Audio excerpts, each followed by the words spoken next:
BSc part 1 के botany के lecture में बॉलवर्क्स हम लोग डिस्कस कर रहे थे और ये बताया था कि इस प्रकार फर्टिलाइजेशन होता है। फर्टिलाइजेशन के बाद जो नेक्स्ट स्टेप आता है वो आता है जर्मिनेशन ऑफ जाइगोट। मतलब फर्टिलाइजेशन के बाद जो स्ट्रक्चर बनता है वो बनता है जाइगोट, और जाइगोट का जर्मिनेशन से नेक्स्ट प्लांट, नेक्स्ट प्रोजनी बनती है। किस प्रकार जाइगोट का जर्मिनेशन होता है देखते हैं। अनुकूल परिस्थिति आने पर जाइगोट का जर्मिनेशन होता है। जर्मिनेशन के समय इसका डिप्लॉयड न्यूक्लियस मियोसिस डिवीजन द्वारा डिवाइड करता है तथा जाइगोट में जो उसकी जो तीनों वाल थी एक्जोस्पोर, मीजोस्पोर और एंडोस्पोर, जो में से तो जो एक्जोस्पोर और मीजोस्पोर रप्चर हो जाती है तथा एंडोस्पोर एक वेसिकल के रूप में बाहर निकलती है। जाइगोट का प्रोटोप्लाज्म उसमें ट्रांसफ़र हो जाता है तथा डिवाइड करके नए सिनोबियम का निर्माण करता है। ये जाइगोट था, डिवाइड हुआ, प्रोटोप्लाज्म 2 सेल स्टेज में आया, 4 सेल स्टेज में आया, फिर एक इसका रप्चर हुआ। ऊपर जो मीजोस्पोर है और एक्जोस्पोर है वो रप्चर हो गई, एंडोस्पोर वेसिकल के रूप में बाहर निकली और इसका जो इसमें डिवीज़न लगातार होता रहा। एक मल्टी न्यूक्लियेटेड स्टेज आ गई और एक मल्टी न्यूक्लियेटेड स्टेज आने के बाद नए सिनोबियम का निर्माण हो जाता है। इस प्रकार नए सिनोबियम का निर्माण होता है। तो इस प्रकार जाइगोट से नेक्स्ट सिनोबियम का निर्माण हुआ। इसकी लाइफ साइकिल को यदि हम स्केच में देखना चाहें बॉलवर्क्स की तो इस प्रकार देखेंगे। तो बॉलवर्क का सिनोबियम है, ऊपर की तरफ में एसेक्सुअल रिप्रोडक्शन देखें तो जो गोनीडिया था, गोनीडिया ने डॉटर जर्मिनेट करके डिवाइड करके डॉटर कॉलोनी का निर्माण किया। और सिनोबियम के अंदर जो यदि हम मोनोसिस कंडीशन लेके चलें तो एंथीडियम और ओगोनियम है। एंथीडियम के अंदर एंथीरोजॉइड बने, ओगोनियम के अंदर एग। इन दोनों का जो फ्यूज़न का प्रोसेस है वो फर्टिलाइजेशन कहलाता है, जिससे जाइगोट का निर्माण होता है। जाइगोट डिवाइड करके जूस्पोर बना सकता है, जूस्पोर से जुवेनाइल कॉलोनी बनती है और फिर जुवेनाइल कॉलोनी से फिर से बॉलवर्क्स का सिनोबियम बन जाता है। इस प्रकार क्लोरोफाइसी का एक सिनोबियल एल्गा हमने पढ़ा, बॉलवर्क्स। ऐसे ही अब क्लोरोफाइसी का हम नेक्स्ट मेंबर पढ़ेंगे, नेक्स्ट एल्गा पढ़ेंगे, का नाम है हाइड्रोडिक्टियम।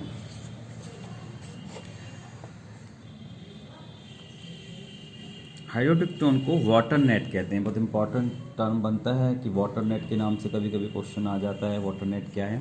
दी वाटर नेट के बारे में भी हम कुछ एग्जामिनर क्वेश्चन पूछता है तो हमें हाइड्रोडिक्टियम के बारे में बताना है, क्योंकि जो हाइड्रोडिक्टियम है उसको ही वाटर नेट बोलते हैं, क्योंकि इसकी जो कॉलोनी होती है वो बिल्कुल नेट लाइक स्ट्रक्चर होता है। मछली पकड़ने वाले जाल के समान स्ट्रक्चर होता है। बहुत सारी हेक्सागोनल, पेंटागोनल सेल आपस में मिलकर एक नेट लाइक स्ट्रक्चर इसमें बनाती हैं। क्लासिफिकेशन की बात करें तो एल्गी, क्लोरोफाइसी, क्लोरोकोकेलीज ऑर्डर है इसका, फैमिली हाइड्रोडिक्टेसी बनेगी और जो मेंबर हम स्टडी करेंगे वो है हाइड्रोडिक्टियम। अब बात करते हैं इसके अक्योरेंस की। यह एक फ्रेश वाटर एल्गा है जिसकी कॉलोनी कभी कभी 1 मीटर तक लंबी होती है। जल की सतह पर स्वतंत्र रूप से तैरती हुई पाई जाती है। कभी कभी तालाब की पूरी सतह पर जाल के समान संरचना बनाती है, इसलिए इसे वाटर नेट कहते हैं। इंडिया में इसकी 5 जातियां पाई जाती हैं। अब देखते हैं इसका थैलस स्ट्रक्चर। इसकी मेच्योर कॉलोनी में सिनोबियम एक खोखले सिलेंडर के समान स्ट्रक्चर बनाता है।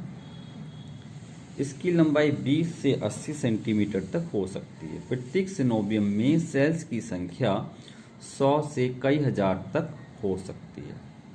इसकी लंबी व बेलनाकार सेल्स के सिरे पर एक दूसरे से जुड़कर सेल्स जो होती हैं वो अब एंड्स पर एक दूसरे से जुड़कर पेंटागोनल तथा हेक्सागोनल स्ट्रक्चर बनाती हैं।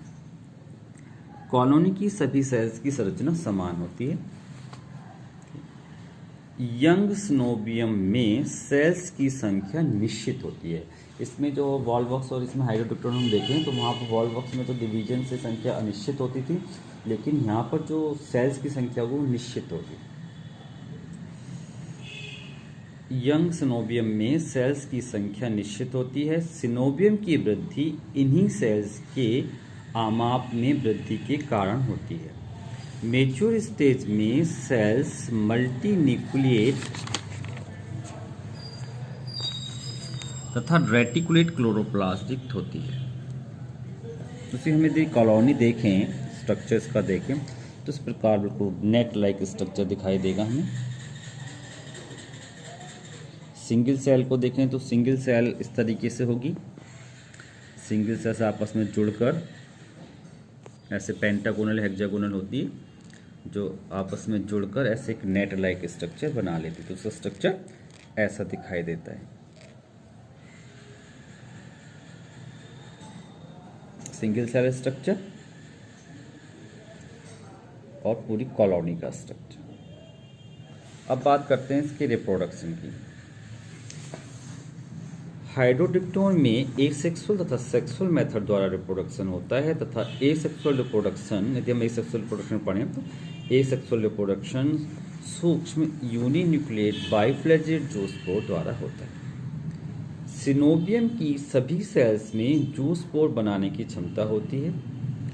जूस्पोर जर्मिनेट होकर नए सिनोबियम का निर्माण करते हैं। सेल्स का प्रोटोप्लाज्म यूनिन्यूक्लिएट खंडों में डिवाइड हो जाता है। वो सेल जो मतलब जिसके अंदर जूस्पोर का निर्माण हो रहा है उसे बोलते हैं जूस्पोर एंजिन। तो जो जूस्पोर एंजिन के रूप में काम कर रही है, जूस्पोर की तरह बिहेव करने वाली जो सेल होगी, उसका जो प्रोटोप्लाज्म होगा वो यूनिन्यूक्लिएट खंडों में डिवाइड हो जाता है तथा प्रत्येक खंड बाइफ्लैजिलेट जूस्पोर बनाता है। कुछ समय तक गतिशील रहने के बाद प्रत्येक जूस्पोर अपने फ्लैजिला गिरा देता है तथा यह पेरेंट सेल की इनर लेयर पर अरेंज हो जाता है। पेरेंट सेल की इनर लेयर पर अरेंज हो जाता है।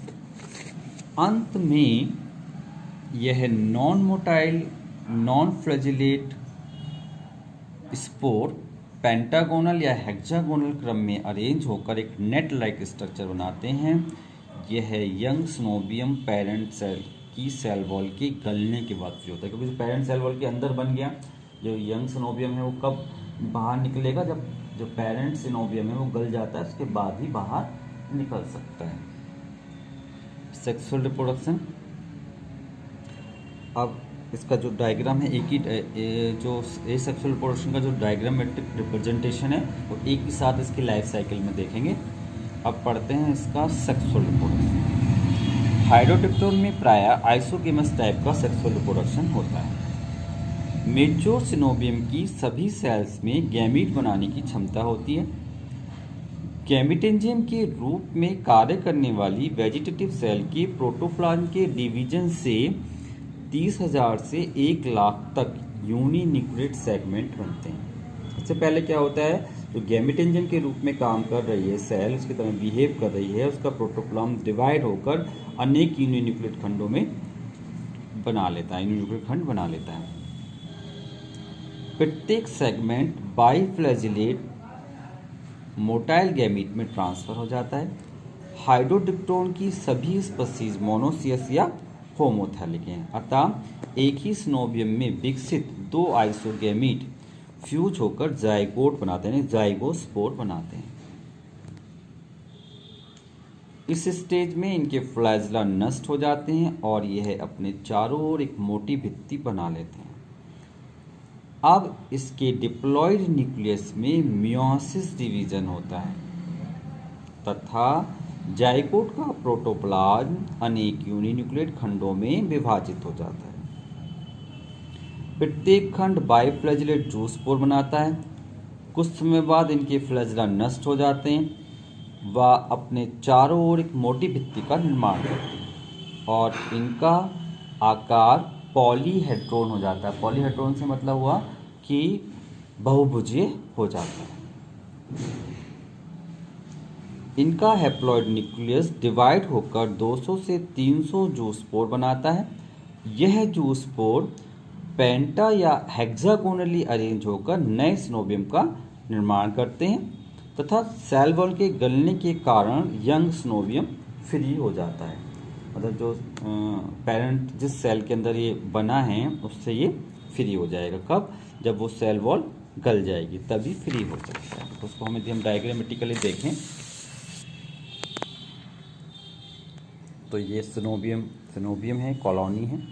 इसकी जो एक कोई भी सेल का जो प्रोटोप्लाज्म है यूनिन्यूक्लियर खंडों में डिवाइड हो गया।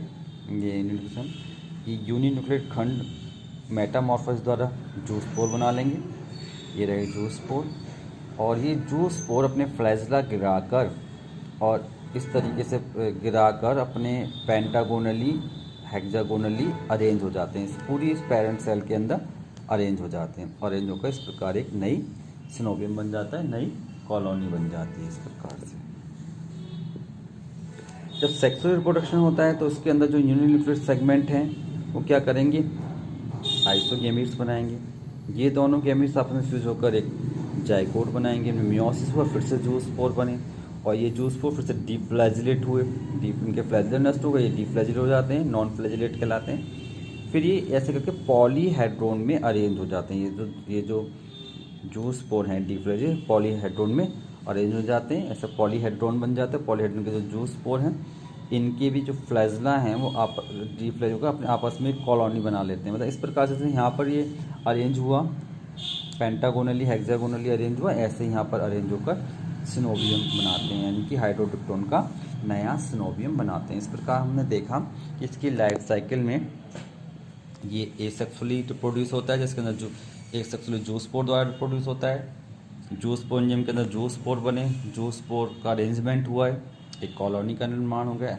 और सेक्सुअल रिप्रोडक्शन के समय सेल्स गैमीट एंजिन के रूप में काम कर रही है और इसके अंदर गैमीट्स बने, आइसोगेमी हुई, जाइगोट बना, जाइगोट में फिर से मियोसिस डिवीजन हुआ, जूस्पोर बने, पॉलीहेड्रोन बना, उसके बाद ही अरेंज होकर फिर से नई कॉलोनी का निर्माण करता है।